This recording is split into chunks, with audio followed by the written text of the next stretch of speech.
Assalamualaikum warahmatullahi wabarakatuh. Bismillahirrahmanirrahim. Alhamdulillahi rabbil alamin. Wassalatu wassalamu ala asyrafil anbiya'i wal mursalin Sayyidina wa habibina wa maulana Muhammadin wa ala alihi wa sahbihi ajma'in. Asyhadu an la ilaha illallah wahdahu la syarika lahu wa asyhadu anna Muhammadan abduhu wa rasuluh. Faqad qala Allah ta'ala fi kitabihil karim wa huwa asdaqul qailin. A'udzu billahi minasy syaithanir rajim. Bismillahirrahmanirrahim. Yarfa'illahu alladhina amanu minkum walladhina utul ilma darajat wa qala alaihi salatu wassalam ayyuridillahu bihi khairan yufaqihu fiddin. Hadirin yang dimuliakan oleh Allah Subhanahu wa taala, mari sama-sama kita buka taklim ini pertama kali dengan membaca Bismillahirrahmanirrahim. Selanjutnya mari kita membacakan suratul Fatihah.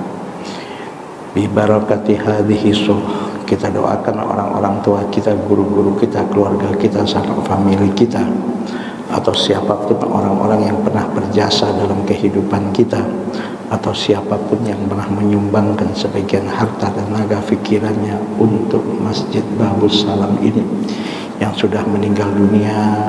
Kita doakan mudah-mudahan ya Allah ampuni segala dosa, kesalahan dan kekhilafan selama hidup mereka. Terima segala kebaikan dan amal soleh yang dilakukan selama hidup mereka. Lapangkan dalam kubur mereka masing-masing. Ya Allah, masukkan mereka semua ke dalam surga-Mu ya Allah. Dengan Fatihah ini juga kita niatkan kalau ada di antara kita, orang tua kita, guru-guru kita, keluarga kita, dan siapapun yang pernah berjasa dalam menyumbangkan sebagian harta, tenaga, pikirannya untuk Masjid Babus Salam ini yang diuji oleh Allah dengan berbagai macam penyakit, baik penyakit lahir maupun penyakit batin, yang diuji oleh Allah dengan berbagai macam kesulitan hidup. Ya Allah, sembuhkan penyakit yang sedang diderita, berikan solusi dan jalan keluar yang terbaik dan mulia menurut-Mu ya Allah atas berbagai macam kesulitan dan persoalan hidup yang dihadapi. Dan mudah-mudahan dengan kita membacakan suratul Fatihah ini, Allah Subhanahu wa taala memudahkan segala urusan kita, memberikan keselamatan kepada kita lahir dan batin, dan mudah-mudahan Allah Subhanahu wa taala meluaskan dan memberkahi rezeki yang diberikan kepada kita sehingga menjadi rezeki yang halal, rezeki yang berkah yang membawa kepada kemuliaan hidup dunia dan akhirat. Dan insya Allah kita berharap kepada Allah anak-anak kita, keturunan kita semuanya menjadi anak-anak yang soleh dan solehah, yang taat beribadah kepada Allah, yang berbakti kepada kedua orang tua mereka, yang berguna bagi agama nusa dan bangsa. Dan kita sebagai orang tua diberikan kemampuan dan kekuatan oleh Allah di dalam mendidik mereka semua. Ala hadhihi niyah wa ala kulli niyatin sholihah. Al-Fatihah. A'udzu billahi minasyaitonir rajim. Bismillahirrahmanirrahim. Alhamdulillahirabbil alamin arrahmanir rahim maliki yaumiddin. Iyyaka na'budu wa iyyaka nasta'in ihdinas siratal mustaqim siratal ladzina an'amta 'alaihim ghairil maghdubi 'alaihim waladdallin. Amin. Hadirin yang dimuliakan oleh Allah, hari ini kita akan membahas satu hadis yang bertema tentang prasangka, atau dikenal dengan bahasa Arabnya adalah az-zannu. Bismillahirrahmanirrahim. An Abi Hurairah radhiyallahu anhu qala qala Rasulullah sallallahu alaihi wasallam iyyakum waz-zanna fa inna az-zanna akdzabul hadits. Hadisun sahihun rawahul Bukhari wa Muslim. Dari Abi Hurairah radhiyallahu anhu, beliau berkata, Qala Rasulullah sallallahu alaihi wasallam, telah bersabda Rasulullah sallallahu alaihi wasallam, iyyakum wadzannah. Kata Rasulullah, hai umatku, berhati-hatilah kalian atau jauhilah oleh kalian az-zanna, terhadap setiap prasangka. Jadi dalam hadis ini Rasulullah melarang kita dan kita untuk hati-hati terhadap apapun bentuk prasangka atau dalam bahasa Arabnya disebut az-zann. Kenapa? Karena kata Rasulullah, fa innaz zanna akdzabul hadis. Karena sesungguhnya ya, prasangka itu bisa jadi menjadi sedusta-dustanya perkataan. Sekali lagi, bisa jadi prasangka itu menjadi sedusta-dustanya perkataan. Nah, inilah yang diungkapkan oleh Allah di dalam Al-Quran surat Al-Hujurat. Surat Al-Hujurat itu surat 49 ayat yang ke-12. Apa kata Allah? Ya ayyuhalladzina amanu ijtanibu katsiran minadz-dzanni inna ba'dadz-dzanni ismun. Wahai hamba-hambaku yang beriman, kata Allah, jika kalian beriman ya, dan menjadikan iman itu sebagai landasan kehidupan kalian, maka Allah katakan ijtanibu katsiran minadz-dzanni, maka jauhilah oleh engkau, hai hamba-hambaku yang beriman, banyak melakukan apa yang disebut dengan prasangka. Kenapa? Inna ba'dadz-dzanni ismun. Karena sebahagian prasangka itu ya bisa menjadi dosa. Nah, ini Allah Subhanahu wa taala katakan dalam Al-Qur'an surat 49 surat Al-Hujurat ayat 12. Nah, pertanyaannya, apa itu dzon? Apa itu prasangka? Ya. Prasangka adalah segala yang terlintas dalam benak seseorang berupa pembenaran terhadap beberapa perkara, padahal perkara tersebut ya, mengandung kemungkinan benar dan kemungkinan salah. Artinya ketika kita misalnya menyangka seseorang melakukan sesuatu ya, dan biasanya kalau prasangka itu sesuatu yang negatif, sesuatu hal yang tidak disukai oleh seseorang yang kita sangkakan terhadap perbuatan tersebut.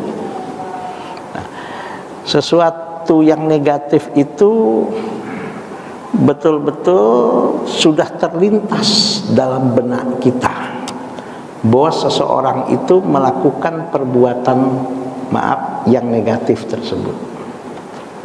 Kalau masih berbentuk zon, kalau masih berbentuk prasangka, bisa jadi sesuatu yang kita sudah sangkakan itu, sesuatu yang negatif yang ada pada benak kita tersebut terhadap seseorang itu, bisa jadi sesuatu itu sesuatu yang benar, yang sesuai dengan kenyataan, atau sesuatu yang salah, artinya tidak sesuai dengan kenyataan yang ada pada benak kita terhadap sesuatu tersebut.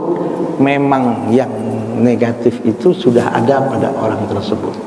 Nah, bisa jadi benar, bisa jadi salah, bisa jadi sesuai dengan kenyataan, dan bisa jadi tidak sesuai dengan kenyataan. Nah, hadirin yang dimuliakan oleh Allah, makanya itu di dalam menafsirkan surat 49 atau surat Al-Hujurat ayat 12 tersebut, ya, para ulama mengatakan maksud dari ayat ini adalah tatkala seseorang berprasangka buruk terhadap seseorang yang baik. Nah, kalau berprasangka yang baik, ya itu nggak perlu dibahas. Ya, misalnya saya mempunyai prasangka yang ada di benak saya sesuatu yang positif tentang Pak Haji Untung, ya itu nggak perlu dibahas. Nggak perlu dipersoalkan. Persoalannya adalah apabila yang ada di benak saya, bahkan yang ada dalam hati saya tentang Pak Haji Untung ini adalah sesuatu yang negatif. Nah, artinya sesuatu yang, maaf, kalau Pak Haji Untung tahu tentang apa yang ada di benak saya tentang beliau, yang negatif itu bisa jadi dia marah dan dia tidak suka terhadap apa yang ada di benak saya terhadap beliau. Nah, ini yang disebut dengan prasangka yang harus dihindari. Tapi persoalannya, apakah semua prasangka itu harus dihindari? Nah, Az-Zamakhsyari, ya, membagi hukum tentang prasangka ini menjadi 4 macam. Ya, Zamakhsyari itu seorang ahli ilmu tafsir. Di dalam kitab tafsirnya, ya, membagikan yang namanya prasangka itu kepada 4 macam. Nah, satu, ya, prasangka tersebut adalah prasangka yang diharamkan, ya, prasangka yang diharamkan. Apakah prasangka yang diharamkan itu? Bagaimanakah prasangka yang diharamkan itu? Nah, prasangka yang diharamkan adalah berprasangka buruk kepada Allah, ya, itu diharamkan. Apabila seorang hamba Allah, seorang muslim yang mengaku umat Rasulullah, yang katanya mengucapkan asyhadu alla ilaha illallah wa asyhadu anna muhammadar rasulullah, dia mempunyai prasangka yang buruk atau yang disebut dengan suudzon kepada Allah Subhanahu wa taala. Ya, contoh, ya Allah, kok hidup saya susah melulu. Ya Allah, kok hidup saya kayaknya blangsak aja, gak ada bahagianya, gak ada senengnya. Kayaknya Allah nih gak suka sama saya. Kayaknya Allah nih benci sama saya.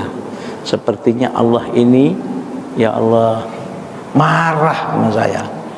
Dan gak ada rasanya cintanya Allah pada diri saya, kayaknya gak ada. Itu aja yang ada pada otaknya. Itu aja yang ada pada dirinya. Gak ada sedikit pun prasangka yang positif, yang baik kepada Allah. Selalu kalau sudah dengan urusan dengan Allah, dia selalu berprasangka negatif. Ya, karena memang boleh jadi dalam segala apapun yang dia inginkan bisa jadi nggak tercapai. Boleh jadi mungkin dia buka bisnis, nggak pernah ada yang berhasil, rugi iya. Boleh jadi kesulitan-kesulitan yang dihadapinya nggak selesai-selesai, nggak habis-habis, bahkan silih berganti dari satu kesusahan-kesusahan yang lain, yang akhirnya terbentuk pada benaknya, terbentuk pada dirinya prasangka dan suudzon yang jelek terhadap Allah Subhanahu wa taala. Ini nggak boleh. Kenapa nggak boleh?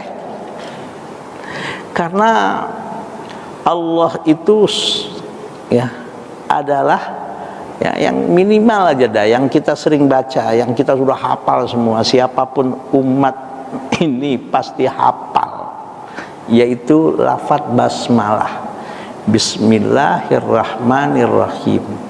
Dengan menyebut nama Allah. Allah yang mana sih? Allah Tuhan yang maha pengasih dan yang maha penyayang. Itu aja minimal. Allah itu maha pengasih, Allah itu maha penyayang. Maka mustahil Allah itu, maaf, melakukan kezaliman terhadap siapapun hambanya. Wa anallaha laisa bizzallamin lil abid. Nah, bagaimana tentang kondisi orang tadi? Kok kenyataannya secara kasat mata kok hidupnya susah terus gitu, sehingga lahirlah apa yang disebut dengan di benaknya prasangka yang buruk terhadap Allah Subhanahu wa taala. Ini nggak boleh, ini haram prasangka seperti ini. Kenapa? Karena Allah tersebut minimal, ya, yang kita baca tadi dalam basmalah Bismillahirrahmanirrahim. Apalagi kalau kita kaji yang namanya Asmaul Husna, ya, Ar-Rahman, Ar-Rahim, Al-Malikul Qudusus Salamul Mu'minul Muhaiminul Azizul Jabbar, Al-Mutakabbirul Khaliqul Bari'ul Musawwir, sampai akhir. Satu aja misalnya, Assalam. Allah itu adalah Tuhan yang maha menyelamatkan. Itu aja satu. Coba kita dalami. Dalam apa? Misalnya dalam hukum-hukum Allah yang Allah sudah tetapkan dan Allah sudah gariskan kepada setiap hambanya untuk wajib mentaatinya sesuatu yang wajib, untuk wajib meninggalkannya sesuatu yang haram. Satu aja misalnya. Nah, nggak usah dari saya lah misalnya ya. Dari Pak Ji Untung, apa contoh sesuatu yang diharamkan oleh Allah kepada kita untuk kita lakukan? Apa misalnya, Pak? Apa?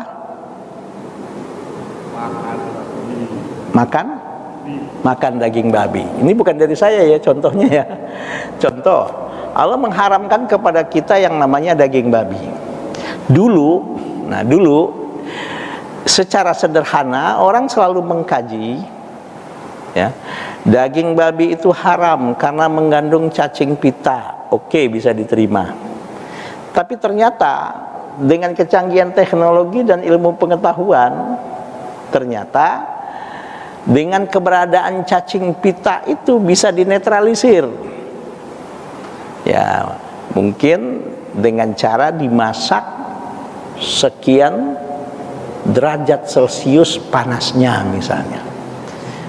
Maka kandungan cacing pita yang ada di tubuh di daging babi itu bisa jadi, ya, hilang.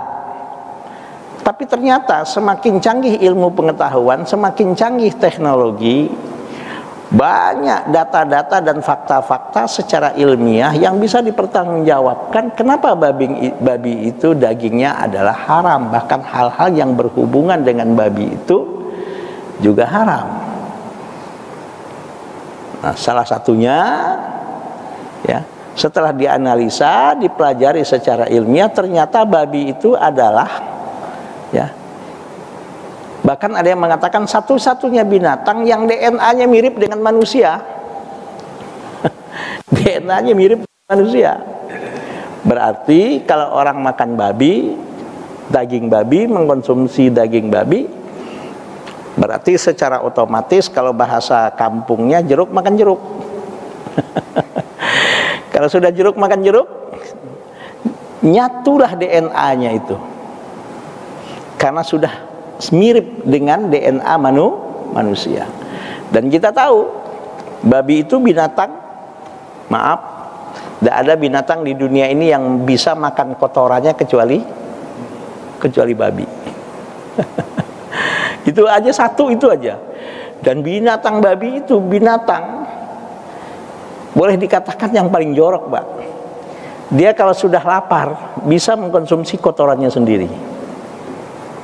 Bahkan, ya, babi itu, maaf, ya, antara jantan dengan jantan bisa kawin itu, Pak.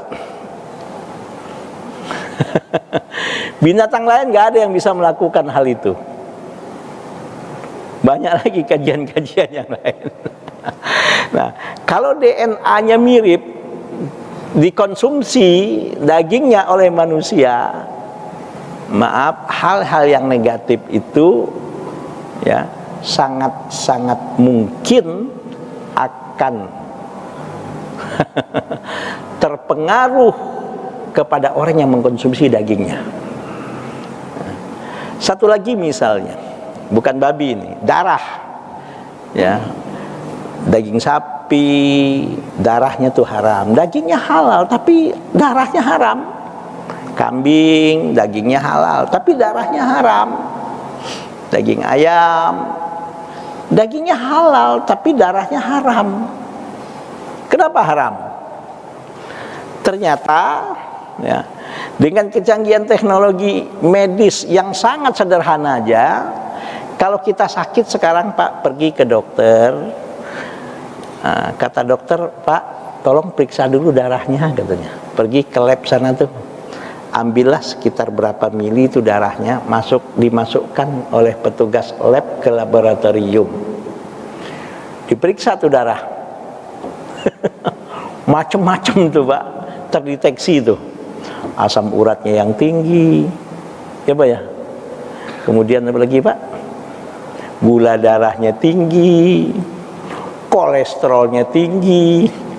Bahkan ini orang ada indikasi kanker juga bisa ketahuan nggak Pak? Dengan ada darah. Kesimpulan yang sangat simpel, ternyata darah itu sarangnya yang negatif-negatif, sarangnya penyakit yang ada pada binatang tersebut. Ya Pak ya. Sumber penyakit yang ada pada binatang itu terletak di darah. Nah, Allah itu As-Salam. Allah itu adalah Tuhan yang maha menyelamatkan. Allah itu Tuhan yang maha menyelamatkan. Dia tidak mau hambanya itu terkena dampak penyakit yang negatif pada apa yang ada di dalam darah tersebut. Gak mau dia. Allah maha menyelamatkan. Allah menginginkan hambanya ini selamat, hambanya ini tidak terkontaminasi dengan hal-hal negatif atau yang disebut dengan penyakit-penyakit yang ada pada darah tersebut. Maka walaupun dagingnya halal silahkan konsumsi, tapi darahnya haram. Jelas Pak ya? Jadi Allah itu nggak bakalan dah menzolimi hamba-hambanya, nggak bakalan. Nah, kenapa kok orang tadi bisa sengsara terus kayaknya gitu, menderita terus yang dirasakan? Ya bisa jadi, maaf, karena dosanya. Bisa jadi karena dia tidak mensyukuri nikmat-nikmat yang Allah anugerahkan kepadanya. Ya, nikmat-nikmat yang Allah anugerahkan kepadanya, dia tidak maksimalkan dan tidak optimalkan dan tidak digunakan sesuai dengan ya, apa yang diinginkan oleh Allah Subhanahu wa taala. Rasul mengatakan terhadap diri manusia, apa kata Allah? Kata Rasul, la tahtakir man dunaka falikulli syai'in maziyatun. Jangan kau meremehkan seseorang atau siapapun orang. Boleh jadi menurut engkau orang itu bukan apa-apa dan bukan siapa-siapa, tapi jangan kau sampai meremehkan orang tersebut. Walaupun mungkin boleh jadi kau anggap orang itu bukan apa-apa dan bukan siapa-siapa. Jangan sekali-sekali kau meremehkan siapapun di permukaan bumi ini. Kenapa? Falikulli syai'in maziyatun. Karena segala sesuatu itu, apalagi manusia, pasti mempunyai kelebihan yang boleh jadi ya, kelebihan yang ada pada orang tersebut boleh jadi adalah kekurangan yang ada pada diri kita, dan suatu saat boleh jadi kita memerlukan kelebihan orang tersebut untuk menutupi kekurangan kita. Nah, hadirin yang dimuliakan oleh Allah, kita ini diberikan oleh Allah nikmat yang begitu banyak, Mbak. Kalau kata orang Betawi itu bejibun. Saking bejibunnya itu nikmat. Dalam surat Ibrahim surat 7 ayat 34 Allah katakan, wa in ta'uddu ni'matallahi la tuhsuha. Jika engkau mau menghitung nikmat-nikmat yang Allah berikan kepadamu, Allah katakan pasti kamu gak akan pernah mampu untuk menghitung nikmat tersebut. Pertanyaannya, nikmat itu apa sih? Kan ini simpel ini Pak ya. Ada yang bilang, oh nikmat itu yang enak-enak, yang sedap-sedap, yang asik-asik. Oh belum tentu. Bisa jadi yang nikmat-nikmat, yang asik-asik itu bisa jadi, atau yang sedap-sedap itu bisa jadi penyakit bagi kita. Walaupun mungkin bagi orang lain bukan penyakit, bisa jadi. Contoh, kita yang sudah punya asam urat tinggi, kolesterol tinggi, ya jangan coba-coba makan jeroan. Jangan coba-coba makan soto jeroan. Santannya banyak, pakai emping lagi. Jangan coba-coba. Nikmat, asik. Tapi bagi orang yang sudah asam uratnya tinggi Pak, kolesterolnya tinggi, ya bukan sakit, kaku semua itu. Jadi apakah nikmat itu yang asik-asik, apakah nikmat itu yang enak-enak, yang sedap-sedap? Belum tentu. Saya tertarik akan apa yang diungkapkan oleh Pak Quraish Shihab, yang kita tahu salah seorang mufasir di negeri kita saat ini. Simple ya. Ketika Pak Quraish Shihab menjelaskan tentang nikmat itu apa kata Pak Quraish Shihab? Nikmat adalah kelebihan yang Allah berikan dari modal pertama ketika kita lahir di permukaan bumi ini, kata dia. Ini perlu penjelasan dan perlu contoh Pak, baru ngerti. Jadi kata beliau, apa itu nikmat? Nikmat adalah kelebihan yang Allah berikan dari modal pertama ketika kita lahir di permukaan bumi ini. Nah, ketika kita lahir di permukaan bumi ini, terus terang semua kita diberikan oleh Allah modal pertama untuk hidup. Contoh, kaki. Sehebat-hebat kakinya seorang atletik, ya, juara lah misalnya, juara internasional lah dalam acara SEA Games misalnya, atau Asian Games atau apalah namanya. Tapi saya yakin ketika lahir kakinya itu nggak punya kekuatan, jangankan dipakai untuk lari sekian kilometer, dipakai untuk berdiri menopang tubuhnya pun nggak bisa. Betul Pak? Nggak ada tuh kekuatan itu.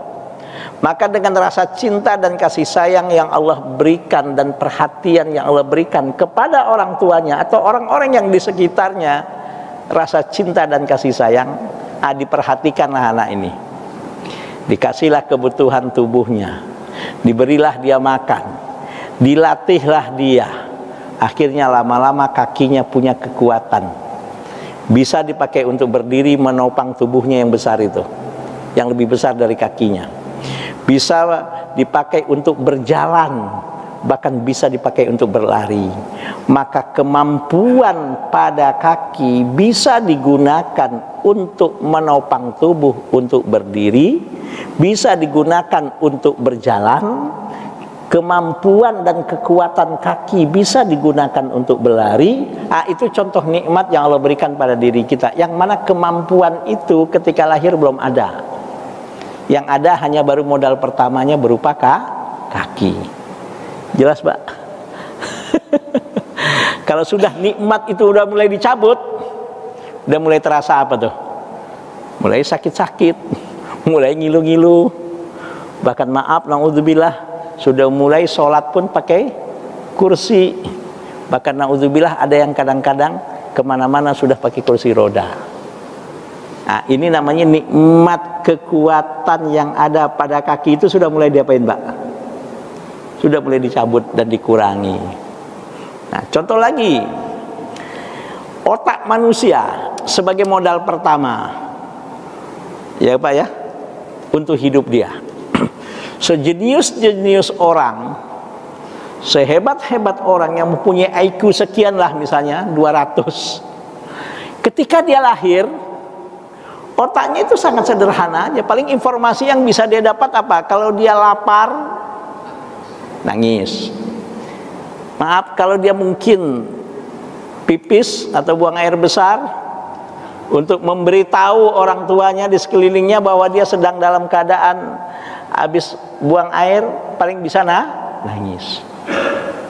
Hanya baru itu, sederhana sekali kemampuan otaknya untuk merespon sesuatu. Dengan rasa cinta dan kasih sayang yang Allah berikan kepada orang tuanya, diberikan dia nutrisi, diberikan kebutuhan otaknya, diberikan dia vitamin, berinteraksi dia dengan orang-orang sekitar, dengan orang tuanya, dengan keluarganya, bahkan dengan orang-orang di sekitarnya. Dimasukkan dia ke sekolah dari TK sampai perguruan tinggi. Akhirnya otak ini mempunyai kemampuan untuk apa, Pak?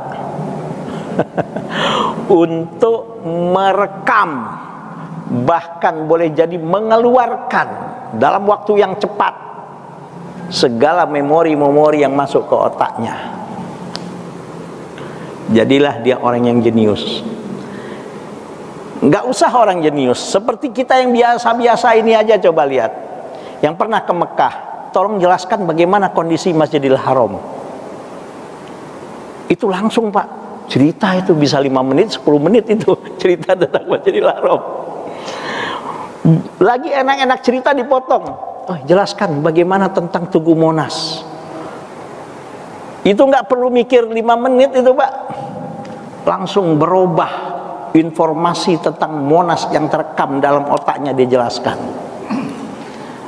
Kebetulan dia pernah ke Surabaya, naik kereta api, turun di stasiun Pasar Turi. Gimana tuh stasiun Pasar Turi di Surabaya? Mampu lagi dijelaskan, Pak. Ya Allah, apakah ketika lahir otak itu mampu menjelaskan hal seperti itu? Tidak mampu.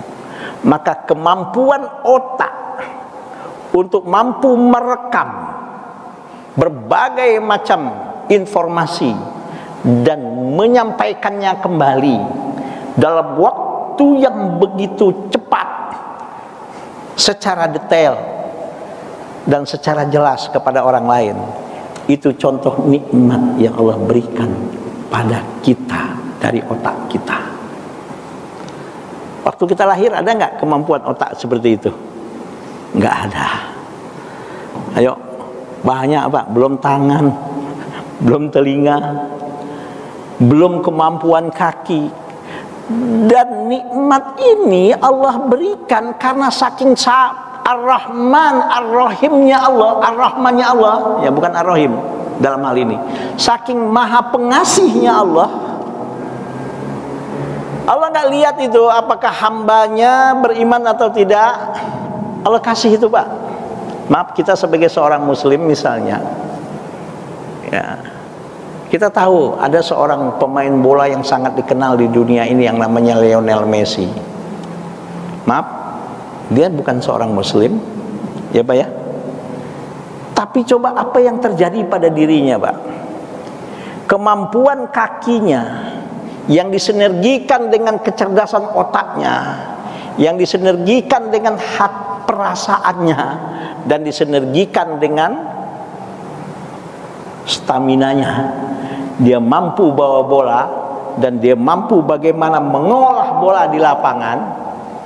Ayo, berapa itu, Pak, kontraknya satu musim, Pak? Betul nggak, Pak? Ini Allah gitu loh, maha pengasih. Apalagi kita hamba-hambanya yang beriman. Hanya persoalannya adalah ini suuzon kita kadang-kadang kepada Allah, sementara kita belum memaksimalkan semua potensi yang Allah berikan, sementara kita belum memaksimalkan segala nikmat yang Allah amanahkan dan titipkan. Bahkan na'udzubillah, kemampuan kaki justru kita gunakan untuk melangkah ke tempat dosa dan maksiat. Kemampuan otak untuk berpikir justru yang keluar dari otaknya adalah pemikiran-pemikiran negatif dan merusak. Maaf, kemampuan lidahnya untuk berbicara justru yang keluar dari lidahnya adalah, maaf, ungkapan-ungkapan yang negatif, fitnah, sumpah serapah. Bagaimana Allah nggak marah? Allah sendiri yang bilang, la in syakartum la azidannakum wa la in kafartum inna adzabi lasyadid. Maka alasan apa untuk kita suuzon kepada Allah? Maka suudzon kepada Allah adalah salah satu dosa. Suudzon kepada Allah adalah sesuatu yang dilarang. Suudzon kepada Allah adalah sesuatu yang diharamkan kepada kita sebagai hambanya. Atau berprasangka buruk kepada setiap muslim yang tampak jelas dan nyata positifnya, kebaikannya, prestasinya. Sudah nyata prestasinya, sudah kelihatan kebaikannya, dan kita sudah rasakan, bahkan boleh jadi, maaf, secara manusia boleh jadi kita berhutang budi atas kebaikannya. Tapi tetap aja suudzon, Mbak. Tetap aja negatif kepada orang tersebut, nggak boleh. Udah jelas prestasinya, Pak, dirasakan oleh orang banyak, udah jelas kebaikannya dirasakan oleh orang banyak. Bahkan kita sendiri boleh jadi merasakan kebaikan, hasil karyanya dan hasil hal-hal yang positif darinya. Tapi maaf, dan dia sebagai seorang muslim, dan orang itu sebagai orang muslim, tapi tetap aja yang ada di otak kita menilai dia selalu berprasangka buruk terhadap orang tersebut. Ini ada apa ini? Ya, paling simpel, berarti ada hasud, dengki pada diri kita yang diharamkan oleh Allah Subhanahu wa taala. Betul nggak, Pak? Kalau nggak ada hasud, nggak ada dengki, nggak bakalan terjadi hal seperti itu. Maka berprasangka buruk terhadap seorang muslim, seorang mukmin yang baik, yang sudah nyata dan banyak kebaikannya dan dirasakan oleh orang banyak, bahkan boleh jadi kita juga merasakan manfaat dan kebaikannya, tapi tetap aja kita berprasangka buruk kepada orang tersebut. Berarti ada sesuatu yang salah pada diri kita. Betul nggak, Pak? Minimal apa, Pak? Ada satu penyakit yang disebut dengan hasud dan dengki yang Rasul wanti-wanti pada diri kita, Pak. Itu pasti ada itu tuh. Rasulullah bilang, iyyakum wal hasada fa innal hasada ya'kulul hasanati kama ta'kulun narul hataba. Hambaku, umatku, kata Rasulullah, iyyakum wal hasad, hindari olehmu apa yang disebut dengan sifat hasud dan dengki itu. Karena sifat hasud dan dengki itu bisa jadi ya menjadi satu dosa. Iyyakum wal hasad fa innal hasada ya'kulul hasanati. Bisa jadi akan menghancurkan dan akan meluluh lantakkan kebaikan-kebaikan yang pernah kita perbuat. Kama ta'kulun narul hataba, sebagaimana ya api menghancurkan dan meluluh lantakkan apa yang disebut dengan kayu bakar.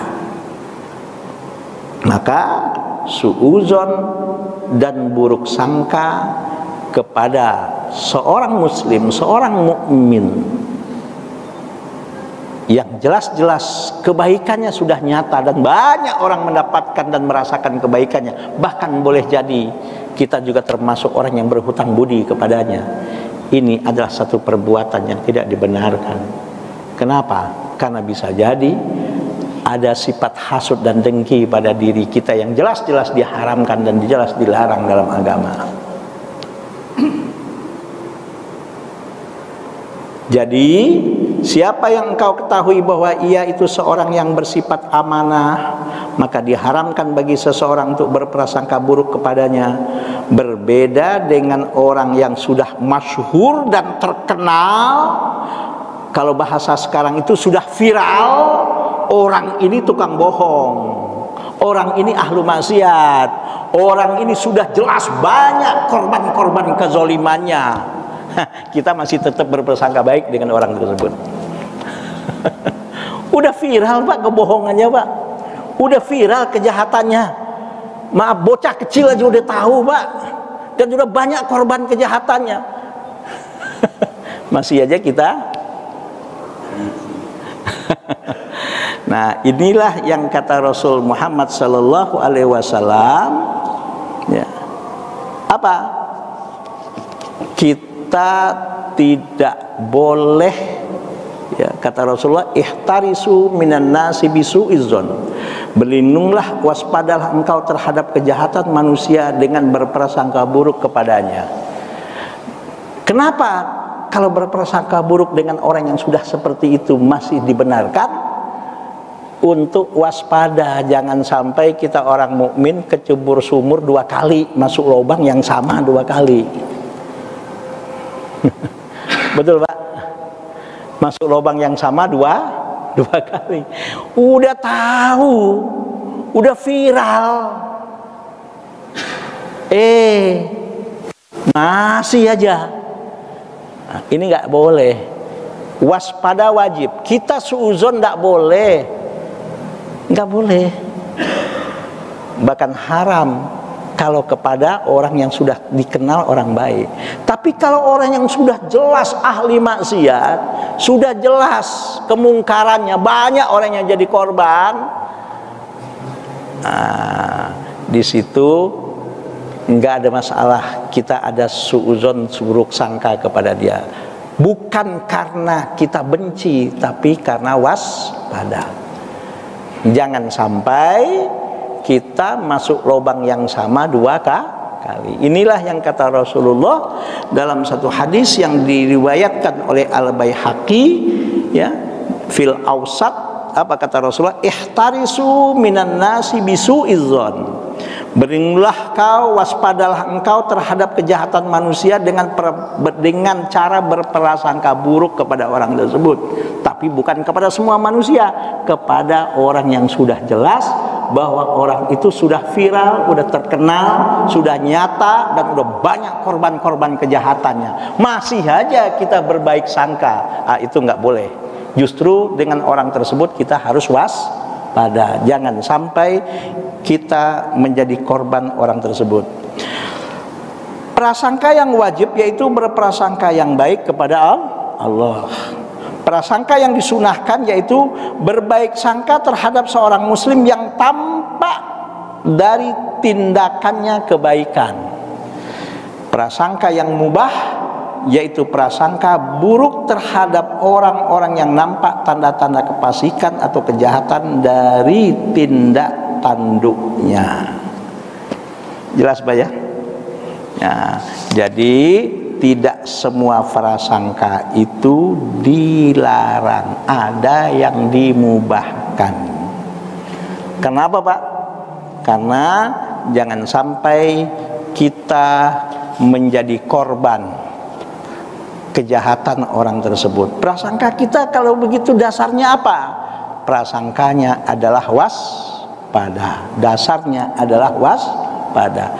Nah, inilah yang kata Bang Nafi. Bang Nafi, pernah dengar Bang Nafi, Pak? Acara di RCTI. Apa katanya, Pak? Waspadalah. Ya, karena banyak orang berbuat jahat, boleh jadi di awalnya dia tidak berniat untuk berbuat jahat, tapi karena ada peluang, ada kesempatan, oh ini orang mah gampang dikelecehin, ini mah orang gampang diapain Mbak? Dibohongin, ini mah orang dikasih sekian juga selesai. Akhirnya maaf, selalu jadi pecundang dan selalu jadi korban, dan selalu akhirnya maaf jadi korban orang-orang yang tidak baik. Nah, inilah yang kata Rasulullah SAW dalam hadis ini, yaitu iyyakum wadzanna fa innadz-dzanna akdzabul hadis. Hindarilah oleh engkau berprasangka. Kenapa? Karena prasangka tersebut bisa jadi menjadi sedusta-dustanya perkataan. Tapi kepada siapa? Kepada orang-orang yang memang kita harus waspada. Karena apa? Karena kezalimannya, kemunafikannya, dan maksiatnya sudah nyata dan sudah jelas. Tapi berprasangka kepada Allah, berprasangka kepada Orang-orang yang baik, yang sudah jelas kebaikannya dan sudah dirasakan kebaikannya oleh orang banyak, justru berprasangka buruk tidak boleh kepada orang tersebut.